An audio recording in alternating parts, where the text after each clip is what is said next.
bukan pula hanya untuk mengingat, tetapi belajar adalah suatu proses yang ditandai dengan adanya perubahan pada diri siswa.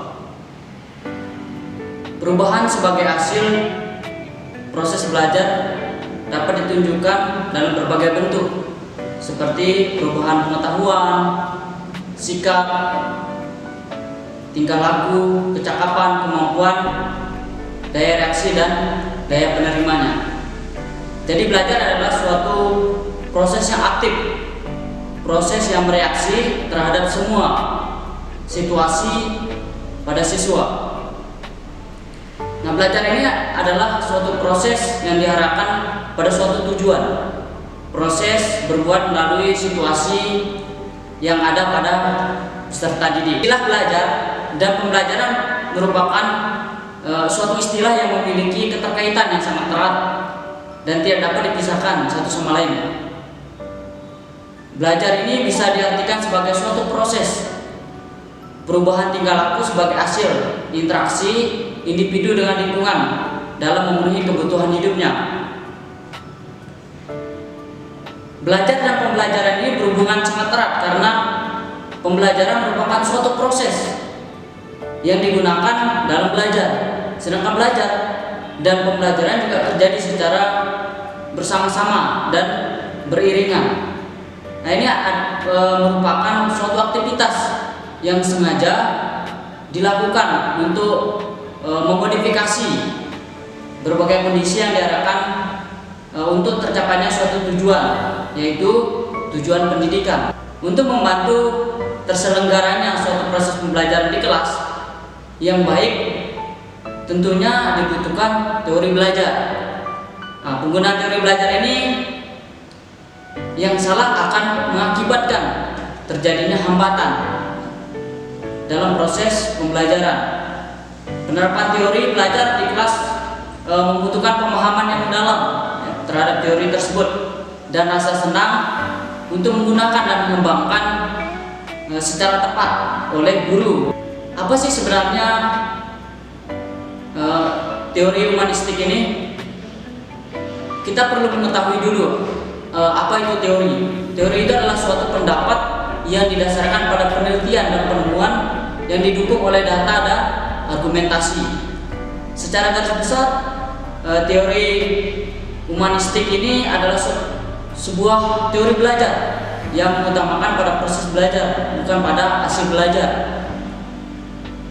Teori ini juga mengemban konsep untuk memanusiakan manusia sehingga manusia atau peserta didik mampu memahami diri dan lingkungannya.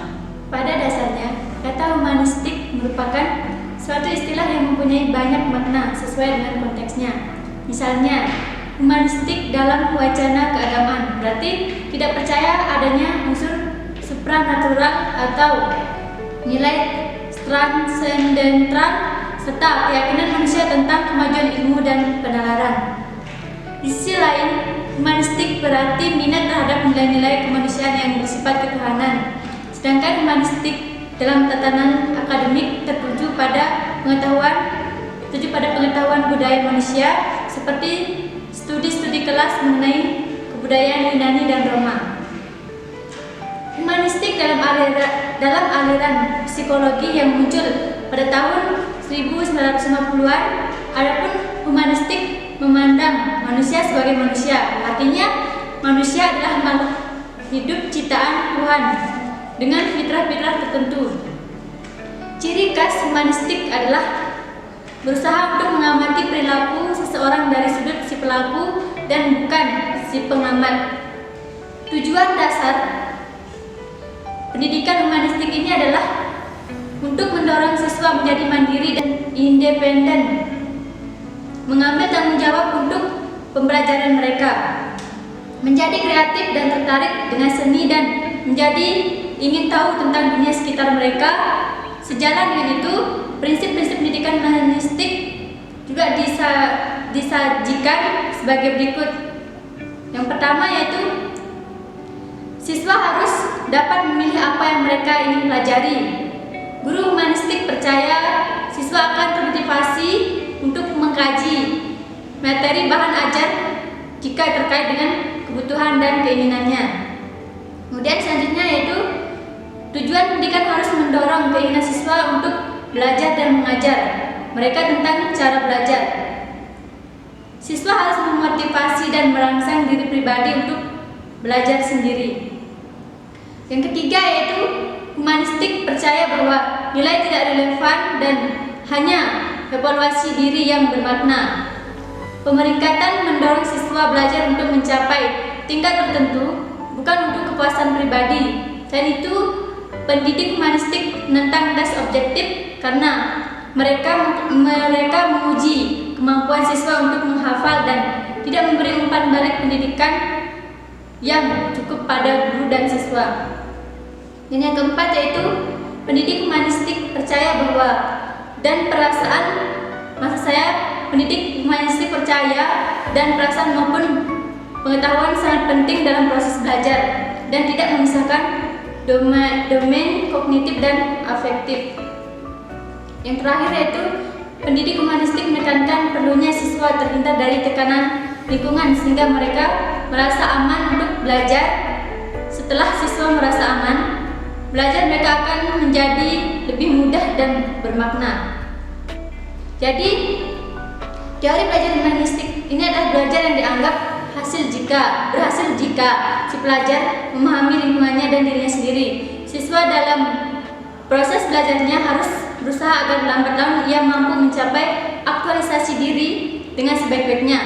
Teori belajar ini berusaha memahami perilaku belajar dari sudut pandang pelakunya, bukan dari sudut pandang pengamatnya. Di sini saya akan menjelaskan tentang tokoh-tokoh teori humanistik. Di sini ada tiga tokoh yang akan saya jelaskan. Yang pertama itu ada Karl Ransom Roger, kemudian yang kedua itu ada Abraham Harlow Maslow, kemudian yang ketiga itu ada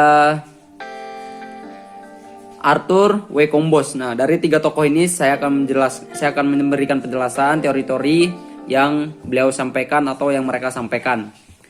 Sekarang kita mulai dari tokoh yang pertama dulu, yaitu tokoh pertamanya Karl Ransom Roger. Nah, Karl Ransom Roger ini lahir di Oak Park pada 8 Januari 1902. Roger membedakan ada dua ciri belajar, yaitu yang pertama adalah belajar bermakna, kemudian yang kedua adalah belajar yang tidak bermakna. Belajar yang bermakna adalah belajar di mana dia mampu memproses atau mensimulasi apa yang telah dia pelajari. Kemudian belajar yang tidak bermakna adalah yang belajar secara spontan, lalu ya sudah itu yang kita pelajari, seperti itu. Kemudian di sini menurut Roger terdapat 5 sifat yang sepenuhnya atau Inggrisnya fully human being. Yang pertama adalah keterbukaan pada pengalaman, yang artinya adalah setiap orang atau humanisme manusia itu belajar mesti mulai keterbukaan dan dari pengalamannya. Kemudian yang kedua adalah kehidupan eksistensialnya, kualitas dari kehidupan eksistensial di mana orang terbuka terhadap pengalaman yang sehingga ia selalu menemukan sesuatu yang baru. Yang artinya manusia apabila belajar ia harus membuka sesuatu yang baru, punya ide yang baru, kreatif dan sebagainya, seperti itu. Kemudian yang ketiga, kepercayaan terhadap organisme orang tersendiri. Pengalaman akan maju hidup ketika seorang membuka diri terhadap pengalaman itu sendiri. Dengan begitu ia akan bertingkah laku menurut apa yang di dasarnya benar, timbul seketika dan intuitif, sehingga ia dapat mempertimbangkan setiap segi dari suatu dengan sangat baik. Yang artinya adalah dia merespon pengalaman yang pernah ia terima, lalu ia praktekkan, ia kerjakan, ia pelajari, seperti itu. Kemudian yang keempat adalah perasaan bebas. Orang yang sehat secara psikologis dapat membuat suatu pilihan tanpa adanya paksaan-paksaan atau rintangan-rintangan antara alternatif, pikiran dan tindakan. Orang bebas memiliki suatu perasaan berkuasa secara pribadi mengenai kehidupan dan percaya bahwa masa depan tergantung pada dirinya sendiri, tidak pada tidak peristiwa di masa lampau, sehingga ia dapat melihat sangat banyak pilihan dalam kehidupannya. Yang artinya di sini manusia harus tetap optimis bahwa segala sesuatu yang mau dia ubah itu harus tetap dari mereka diri sendiri, atau artinya setiap manusia harus tetap bersikap optimis bahwa dia mampu melakukan atau mampu mengubah hidup dia, tidak bergantung pada orang lain maupun kejadian di masa lampau, atau berharap sesuatu akan terjadi di masa depannya, seperti itu. Kemudian yang kelima adalah kreativitas. Keterbukaan diri terhadap pengalaman dan kepercayaan kepada organisme mereka sendiri akan mendorong seorang untuk memiliki kreativitas dengan ciri-ciri bertingkah laku spontan, tidak defensif, berubah, bertumbuh dan berkembang. Yang artinya di sini manusia semestinya atau seharusnya kreatif. Misalkan kayak dia menciptakan sesuatu, punya ide-ide baru untuk dia kembangkan lebih luas sehingga dia mampu merubah hidupnya untuk menjadi lebih baik atau bahkan menemukan titik di mana ia akan menjadi seorang yang sukses seperti itu. Kemudian kita masuk ke tokoh yang kedua. Tokoh yang kedua adalah Abraham Orland Maslow. Abraham lahir pada tanggal 1 April 1908 di Brooklyn, New York. Pertama, Maslow belajar hukum di City College of New York atau CCNY. Maslow percaya manusia bergerak untuk memahami dan menerima dirinya sebisa mungkin. Teori yang paling dikenal adalah teori tentang hierarchy of needs atau hierarki kebutuhan. Beliau mengemukakan bahwa individu berperilaku dalam upaya untuk memenuhi kebutuhan yang bersifat hierarkis pada dirinya. Orang memiliki rasa takut yang dapat membahayakan apa yang sudah ia miliki dan sebagainya. Tetapi di sisi lain memiliki dorongan untuk lebih maju ke arah kebutuhan. Manusia juga bermotivasi untuk memenuhi kebutuhan-kebutuhan hidupnya. Kebutuhan-kebutuhan hidup tersebut memiliki hierarki atau tingkatan mulai dari yang rendah sampai yang tertinggi. Kemudian kita masuk ke tokoh yang ketiga atau yang terakhir. Di sini adalah Arthur W. Combs.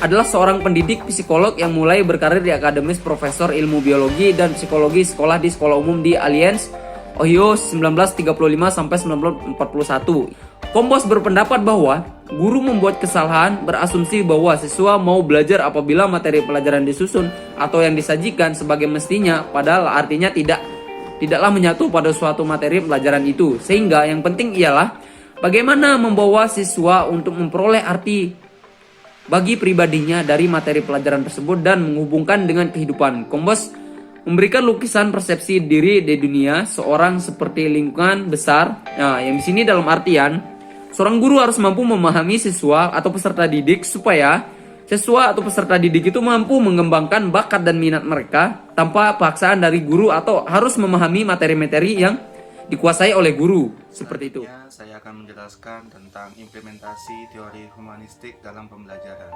Tentunya sini adalah implementasi itu berkaitan dengan penerapan.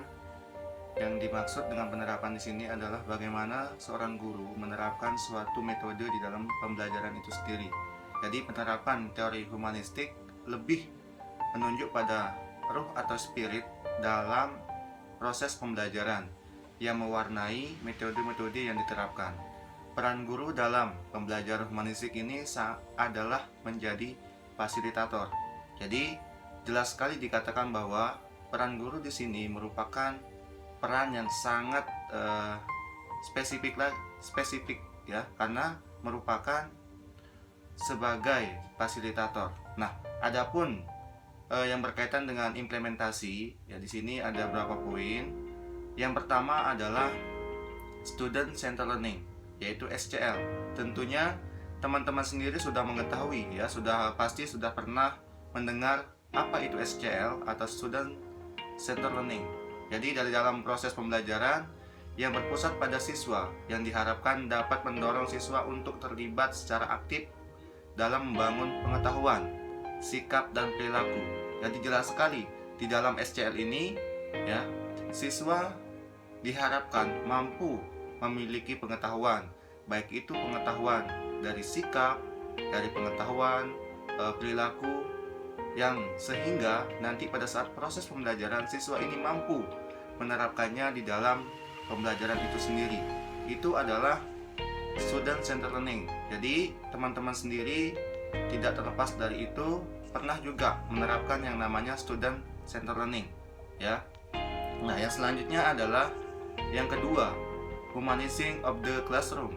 Ya, pengertian dari Humanizing of the Classroom ini berasal dari dua kata, yaitu humanizing yang berarti memanusiakan ya, dan the classroom adalah ruang kelas. Jadi humanizing of the classroom ini secara harfiah berarti memanusiakan ruang kelas. Namun yang dimaksud di sini adalah bahwa di dalam proses pembelajaran pendidik hendaknya memperlakukan peserta didiknya sesuai dengan kondisi dan karakteristik mereka masing-masing. Jadi guru berperan di sini sebagai selain sebagai fasilitator, guru juga harus melihat kondisi dan apa yang terjadi di dalam kelas itu sendiri pada saat proses pembelajaran. Karena ketika guru tidak bisa melihat situasi dan kondisi yang terjadi di dalam kelas, maka proses pembelajaran yang dilaksanakan bisa jadi terganggu, terhambat oleh masalah-masalah yang sering terjadi di kelas itu sendiri, baik itu masalah dari siswanya ataupun masalah dari gurunya sendiri. Ya, itu adalah maksud saya humanistic of the classroom, ya. Nah, selanjutnya yaitu yang ketiga, poin yang ketiga adalah active learning. Nah, melalui metode pembelajaran aktif, siswa diharapkan mampu mengenal, mengembangkan kapasitas belajar atau potensi yang mereka miliki. Ya, jadi jelas di sini dikatakan bahwa model pembelajaran yang ini, yaitu active learning, siswa diharapkan mampu belajar secara mandiri, belajar dengan secara independen, individu, ya. Supaya apa? Supaya mereka mampu mengembangkan potensi yang ada di dalam dirinya sendiri, ya. Baik itu potensi yang dimiliki dari bakat akademiknya maupun dari bakat non-akademiknya, sehingga nanti pada saat proses pembelajaran siswa ini mampu sadar bahwasanya ia memiliki potensi untuk mengembangkan bakat-bakat yang ia miliki, sehingga di dalam proses pembelajaran mereka menjadi lebih gampang, lebih mudah untuk memahami apa yang disampaikan oleh seorang guru atau seorang pengajar. Ya, itu adalah pengertian dari active learning. Nah, dan selanjutnya yaitu poin yang keempat adalah quantum learning.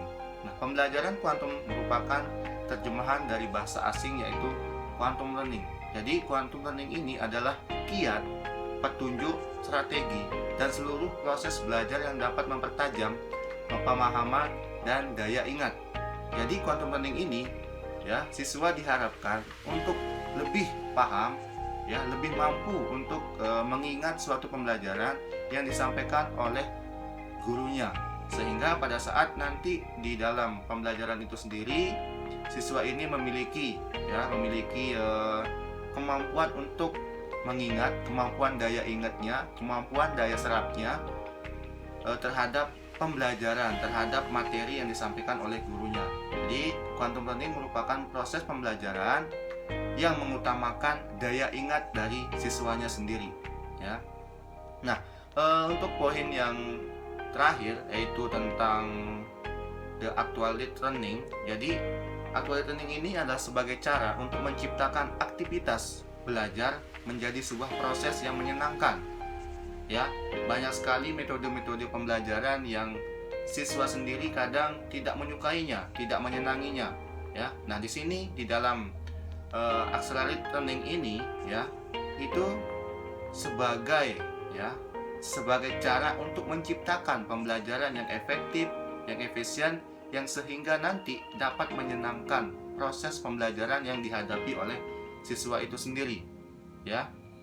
Nah, bagaimana cara implementasi atau penerapan dari accelerated learning ini? Ya, tentu pada proses belajar di sekolah dapat memberikan beberapa keuntungan, ya, berdasarkan riset terakhir tentang perkembangan otak dan belajar.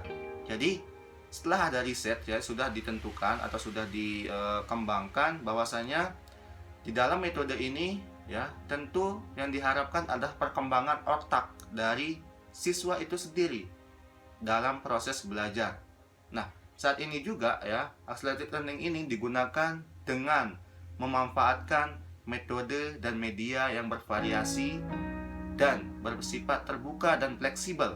Jadi artinya adalah di dalam metode ini banyak sekali media-media yang dapat digunakan untuk menunjang, ya, terlaksananya accelerated learning ini sebagai salah satu metode yang digunakan di dalam pembelajaran itu sendiri, ya. Nah, bersifatnya itu adalah bersifat terbuka dan juga fleksibel. Fleksibel artinya mudah dimengerti, mudah dipahami, mudah dicerap oleh siswanya sendiri. Jadi itu adalah 5 implementasi dari teori humanistik yang dapat diterapkan di sekolah, yang diterapkan oleh seorang guru supaya apa yang mereka sampaikan, apa yang mereka berikan kepada siswanya dapat dicerap, dapat dipahami oleh siswa itu sendiri. Ya, sekian dari saya. Terima kasih. Namo Buddhaya.